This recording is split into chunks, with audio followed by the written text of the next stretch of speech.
Are you ready to jump into the unknown and explore a world beyond your imagination? A world that tests your luck and is beyond limits. But the question is, are you ready to jump? If it is a yes, then you have jumped into the world of ultimate entertainment. Welcome to YOLO 247, a place of fun, indulgence, and endless surprises. Shahbaz शरीफ ने Turkey को invite कर लिया China Pakistan economic corridor का हिस्सा बनने के लिए। यही है बेगानी शादी अब्दुल्ला दीवाना। ना पाकिस्तान का चाइना पाकिस्तान इकोनॉमिक कॉरिडोर से कुछ लेना एक ना लेना दो, इन्विटेशन दुनिया को। जय हिंद दोस्तों, मैं हूं मेजर गौरवारी और आप देख रहे हैं आज के ताजा तरीन समाचार। शहबाज शरीफ ने टर्की को इन्वाइट कर लिया चाइना पाकिस्तान इकोनॉमिक कॉरिडोर का हिस्सा बनने के लिए। और यही है बेगानी शादी अब्दुल्ला दीवाना। ना पाकिस्तान का चाइना पाकिस्तान इकोनॉमिक कॉरिडोर से कुछ लेना एक ना लेना दो, इन्विटेशन दुनिया को। ये इनवाइट पहले सऊदी अरब को भी कर चुके हैं, ये इंडिया को भी कर चुके हैं इनवाइट, ये यूनाइटेड अरब एमिरेट्स को भी कर चुके हैं। सबने मना कर दिया, फिर भी पाकिस्तानियों को ऐसा नहीं, बेइज्जती महसूस नहीं होती। देखिए, ये हमें मानना पड़ेगा पाकिस्तानियों के बारे में, इनको बेइज्जती महसूस नहीं होती। इन्होंने फिर इन्वाइट कर दिया टर्की को। नवंबर में भी इन्वाइट करा था कि इसका हिस्सा बन जाओ, इसका हिस्सा बन जाओ। अरे पाकिस्तानियों, आपका क्या लेना देना है सीपैक से? सिर्फ ये कि आपके मुल्क से गुजरता है। इसके अलावा आपने एक नया रुपया भी लगाया उसमें, आपका एक पैसे का कंट्रीब्यूशन है नहीं है। It's just your land, that's it. बाकी सारा का सारा काम जो है उसमें प्लानिंग है, उसमें वर्कर्स हैं, उसमें इंजीनियर्स हैं, उसमें रॉ मटेरियल है, उसमें फाइनेंसिंग है, उसकी प्लानिंग है, सब चाइनीज है। There is nothing Pakistani about CPEC, it's all Chinese. It is just passing through your territory, सिर्फ आपकी जमीन से गुजरता है। ये तो वही बात हो गई जैसे कि पाकिस्तान कैसा है दोस्तों, मैं आपको बताता हूँ। मैं नोएडा में रहता हूँ, ठीक है, और ये मैं नोएडा में रिकॉर्ड कर रहा हूँ रिपब्लिक टीवी के स्टूडियोज में। जब दिल्ली जाते हैं, डीएनडी है, डीएनडी जाते हैं हम लोग, इस्तेमाल करते हैं, डीएनडी के ऊपर जाते हैं, फिर दिल्ली पहुंचते हैं। दिल्ली वाले डीएनडी इस्तेमाल करके नोएडा आते हैं। Pakistan is like DND. Pakistan का अपने आप में कोई इंपॉर्टेंस नहीं है, बस उसका ये इंपॉर्टेंस है कि एक तरफ इंडिया और दूसरी तरफ अफगानिस्तान है। Otherwise Pakistan is not important at all. तो यही पाकिस्तान अब चाहता है कि तुर्की आके उसमें पैसा इन्वेस्ट करे, क्योंकि चाइना भी कह रहा है ना इनसे।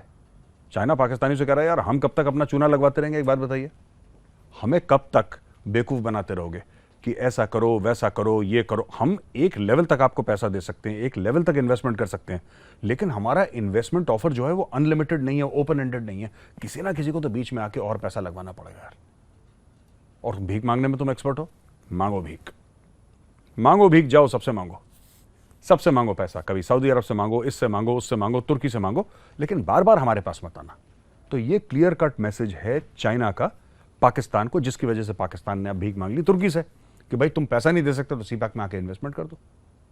सीपैक में इन्वेस्टमेंट का पाकिस्तान को क्या भला हुआ है, पाकिस्तान को खुद नहीं पता।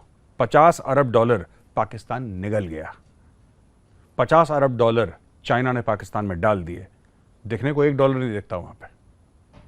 ना किसी बंदे का फायदा हुआ, ना किसी की नौकरी लगी, ना कोई सीपैक की वजह से नया बिजनेस तैयार हुआ, कुछ नहीं हुआ। पाकिस्तान को $1-1 अरब डॉलर के लिए भीख मांगता है दुनिया भर से, लेकिन सीपैक में आ जाओ, सीपैक में इन्वेस्टमेंट कर दो, ये बात चलती है। और पाकिस्तान यही माल बेचता है दुनिया भर को।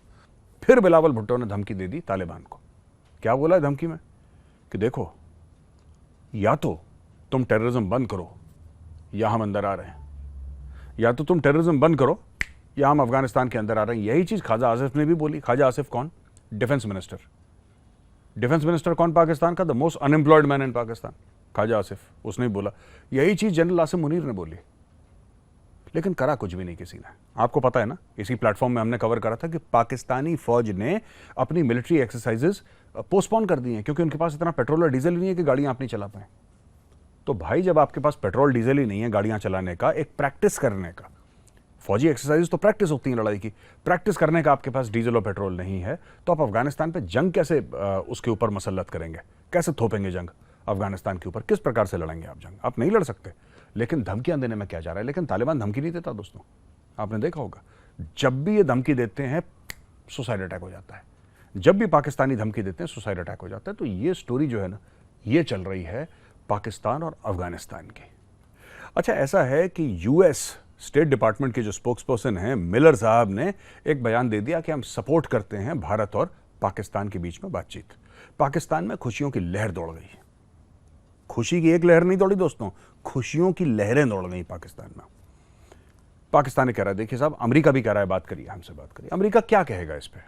अगर आप किसी से सवाल पूछेंगे और प्रतिक्रिया मांगेंगे, कोई ब्रीफिंग हो रही है स्टेट डिपार्टमेंट की, तो क्या बोलेगा कि हम ये चाहते हैं भारत और पाकिस्तान बात ना करें? ऐसा तो कोई भी नहीं बोलेगा।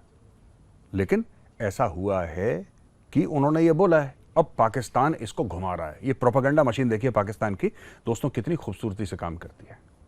ये कह रही है साहब कि यूएस का प्रेशर है, यूएस चाहता है कि भारत और पाकिस्तान दोस्ती करें। यूएस ऐसा कुछ भी नहीं चाहता। अच्छा, एक और चीज बता दूं, एक परिपेक्ष है इसका, एक कॉन्टेक्स्ट है जो जानना जरूरी है। पाकिस्तान निग्लेक्टेड फील कर रहा है, पाकिस्तान अकेला महसूस कर रहा है। ऐसा क्यों?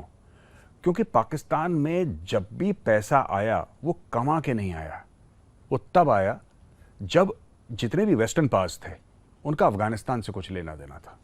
चाहे वो वॉर ऑन टेरर हो 9/11 के बाद या उसके पहले, 1979 और 89 के बाद जब सोवियत फोर्सेस थी, वहाँ पे CIA का पैसा आ रहा था, या फिर सियाटो सेंटो का पैक्ट हुआ था 50s में जब आयूब खान ने ये सब साइन करा था और बोला था कि साहब पैसा दीजिए, हम बफर की तरह रहेंगे यहाँ पे between the rest of the world and Soviet Russia. तो ये इस तरीके से टेढ़ी मेढ़ी तरीकों से पाकिस्तान में पैसा आया। अब वो पैसा आना बंद हो गया है, तो पाकिस्तान निग्लेक्टेड फील कर रहा है। तो अचानक जब यूनाइटेड स्टेट्स ऑफ अमेरिका का ऐसा एक ऑफिशियल कमेंट आता है कि आप दोस्ती करिए, तो Pakistan starts feeling important again. Pakistan को महसूस होता है कि वो जरूरी मुल्क है, लोगों को उसकी जरूरत है। It's good for Pakistan ego, if not good for Pakistan pocket. तो दोस्तों, वीडियो देखने के लिए बहुत बहुत धन्यवाद। अगर पसंद आए तो लाइक का बटन एक बार जरूर दबाइएगा। मैं कल फिर मिलूंगा एक नए वीडियो के साथ, तब तक के लिए जय हिंद।